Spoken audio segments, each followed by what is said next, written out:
Okay, next on the agenda is a presentation by Vin Coluccio, who has been the chair of the Emergency Preparedness Committee. And he has brought forward some information to us to try to acquaint everyone who's listening with new 911 criteria and practices. So, Vin, without further ado, thank you for coming and thank you for doing this presentation. And hopefully we'll get this working. We might, Jim, you might try lowering the light right over here, because I think then we'll be able to see it better. Yeah, that's good. Thank you. Thank you, Jim.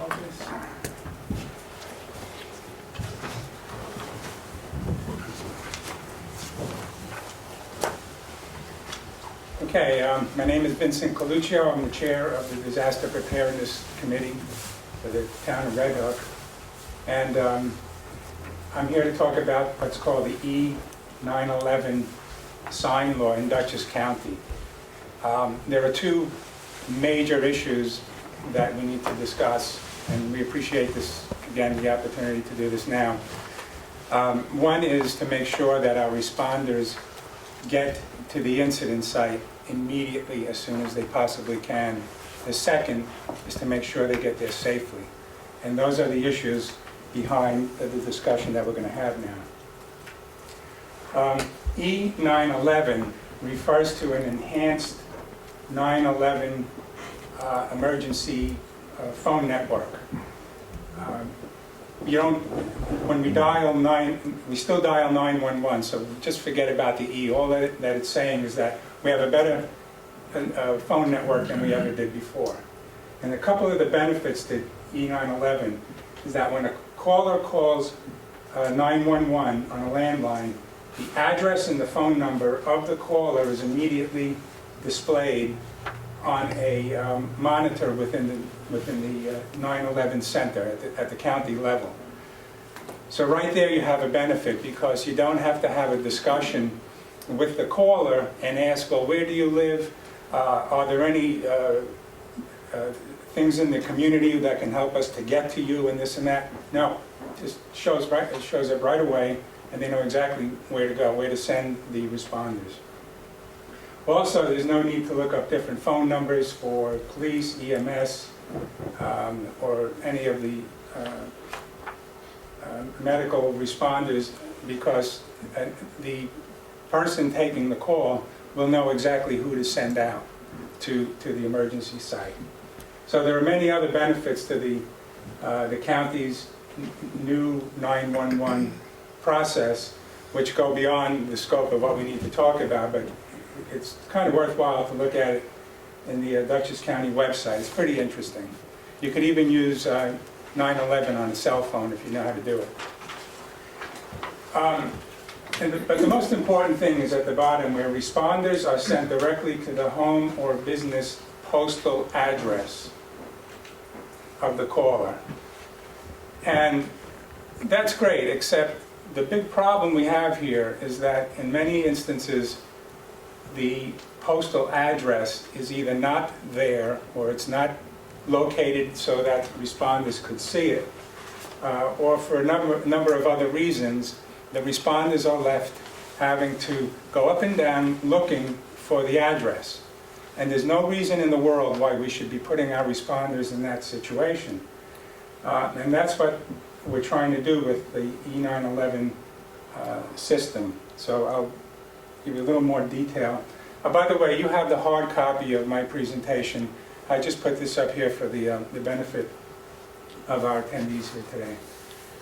I found out that this county law was initiated in 1999, 16 years ago, and it was a requirement across the county. It was initially Local Law 8 and then slightly modified with Local Law 2000. And I'll just read a couple of the things that it says on there. I won't go through a great reading process, but the Dutchess County Legislature has previously determined that it is in the best interest of the citizens of the County of Dutchess to have uniform signs for E-911. Now, the sign, again, is your postal address. So I live at 58 Deer Run Road. I have to make sure that the number 58 could be seen by any person approaching in any direction. The purpose of this is so that it can be easily identified by emergency responders. In addition thereto, the Dutchess County Legislature strongly feels that each citizen has the responsibility of affixing his or her E-911 number once that number has been received. Forget about the number being received. They were thinking initially of giving you a special number different than your address, but it's your address. That's the only thing you're concerned about. There must be cooperation among the citizens, the government, and the emergency service providers in order for the E-911 system to operate as designed. It's very clear what needs to be done. It also says that all fines shall be paid to the financial officer of the municipality prosecuting the violation and retained by the municipality for general purposes. Now, I'm not in your situation, but I assume that that means you can take the revenues collected from the fines and use that to support the program. Again, it's sort of out of my purview, but I would hope that's the case. The second part of this is talking now about getting into the weeds of where the address has to be posted and a lot of the details of how to post your address so that it is visible. We won't go into all of that. That's something that we could read at a different time, but it's pretty detailed. The next thing I found out in my research was that the town of Rhinebeck at the beginning of this year actually implemented the county's regulation. And I'll just read a little bit of it. In 1999, the Dutchess County Legislature passed a law requiring homes and buildings, this is not only homes, but also businesses, to be clearly labeled with their correct enhanced E-99 address number, which is the postal address. The next highlighted area says, emergency responders in Rhinebeck have complained that a large number of homes and buildings are in violation of this country law. And it highlights some of the requirements of the law. Now, I think this is terrific. The way that these graphics are produced makes it very simple to correspond to reading what you need to do. Then you have a visual to help you to go out in your front of your yard and where to place your signal, your sign. I think it's done very well, and I give a lot of credit to the folks who have done this. And also another very good signage, what a good post looks like and what a bad one does, the height that it should be, and it says, if the mailbox is at the road on the same side as the building, it can be used instead of a post to display the address. Numbers must be on both sides of the mailbox so that it can be visible when approaching from either direction. I know that there are many roads where the postal service just comes in one direction, so you put your number there. But if an emergency vehicle is coming in this direction, they're going to miss it. So that's the kind of logic that goes into this regulation. The town of Rhinebeck has put together a violation report, and these are some of the criteria that they look at. Was there an incorrect number at the address? No number visible. The number was illegible. The driveway forks off. So now that you have two homes, one might not, or both might not be labeled. And the structure more than 50 feet from the road, no marker at the road. So again, it's a sort of a something handed down that could possibly be just modified if necessary to create a local law in any municipality. Same thing with the attention to the emergency responders. The town of Rhinebeck put out this letter to responders explaining the E-911 situation. And it's, again, a very good piece of work. And that's it for my slides. So the issue now is, where do we go? And I'm, needless to say, the committee is very strongly in favor of promulgating this type of regulation in the town of Red Hook. And I think it really needs to be looked at. If you think about it, they're out there sometimes in the middle of the night. It could be sleeting, hailing, stormy weather, and they're prone to accidents and injuries. It's just not necessary. And I'll let some of the respondents speak on the issue themselves and give you their perspective of it. Anyone want to make a statement?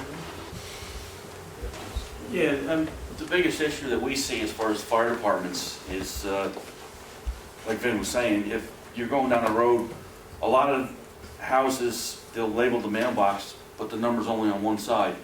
Or they'll put it on the front of the mailbox, which if we're driving, you can't see. Plus, they're supposed to be reflective. A lot of the numbers on the mailbox aren't reflective.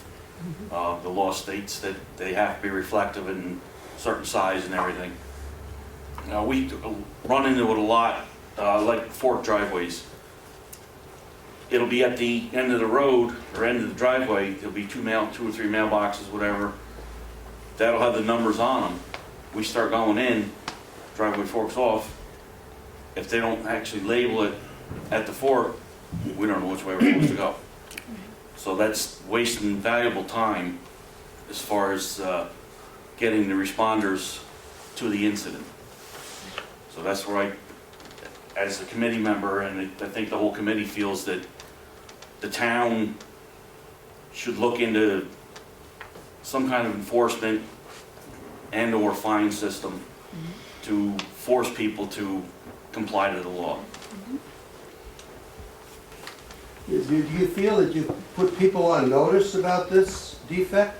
I mean, a lot of us have marked our houses and we figure we must be, safe so that if somebody wants to get to us, they'll know where to go. Right. But I mean, if there are people who have no idea that they haven't marked their homes, is there a way of giving them notice and maybe getting them to correct the situation before we pass a law that has all sorts of penalties and that sort of thing? I like what Vin has as far as what Rhinebeck uses. As first responders, if we had those forms and we run into this issue, we could tell the homeowner at that point, but then we could fill out one of these forms and get it to the town, so the town could actually go to the homeowner and say, listen, you got to get this done by a certain time, or else there's going to be fines. When that law was put into effect by Dutchess County knew they were going to have a hard time enforcing that. So they left it up to local fire departments to get that word out. We put out an annual letter every year telling people that they have to mark their houses, and if they have any questions to contact us, we'll tell them how to do it and stuff. But there's rules. If your house is more than 50, if you live in a road and you're more than 50 feet in off the road, your house has to be marked on your front door and at your driveway, so that we know where you're at. I drive the fire trucks all the time. Driving a fire truck in stormy weather or regular weather or whatever, and in the middle of the night, and you're trying to look for these numbers that are an inch high, and it just you can't see them. And there's many times we've gone by them. I mean, U-turn, it's pretty tough to make a U-turn with a fire truck once you go by them. Right. It becomes a problem. A lot of times you'll come up on a row of mailboxes. You'll have 10 mailboxes on that road. That don't tell me where the house is. Your property needs to be marked. And that's a Dutchess County law, except Dutchess County never went out enforcing it. We as the first responders and the team, we want to see that law put into effect in this area. Seconds mean lives, and that's basically what it comes down to. We can't find you, we can't help you, and it's just not, and then again, you also put us in danger too, because we're the ones that wind up, hit the brakes and somebody behind us rear ends us and everything else. It's a good law, it should be enforced. Unfortunately, the county doesn't put any bite into it, but if the local municipalities put the teeth into it, we're not saying you gotta fine them $100 for the sign. We're saying if you find them for the cost of the sign, so they put the sign on the front of their house or on their property. And that's basically what we're trying to get it done here. Yes, I spoke Makes with sense. Henry Campbell today. He's responded in Rhinebeck. And what he told me was that they are already enforcing the law. They are issuing, well, they're giving the town three months in which to come into compliance, which is very generous. These kind of things could be done fairly quickly. But they're reminding people, and people that have gone, people that go beyond the 3 months are being fined. The county says that fines should be at $50, the second fine $100, and then the third fine $150. I believe that in Rhinebeck they're only fining at $50. So they are already enforcing this, and I know that this might be a lot to work with, but the committee is very willing to meet with you at any time to work something out, because we just can't allow this kind of danger to continue for both the people that are in the emergency and for our responders. So we're ready, willing, and able to help out.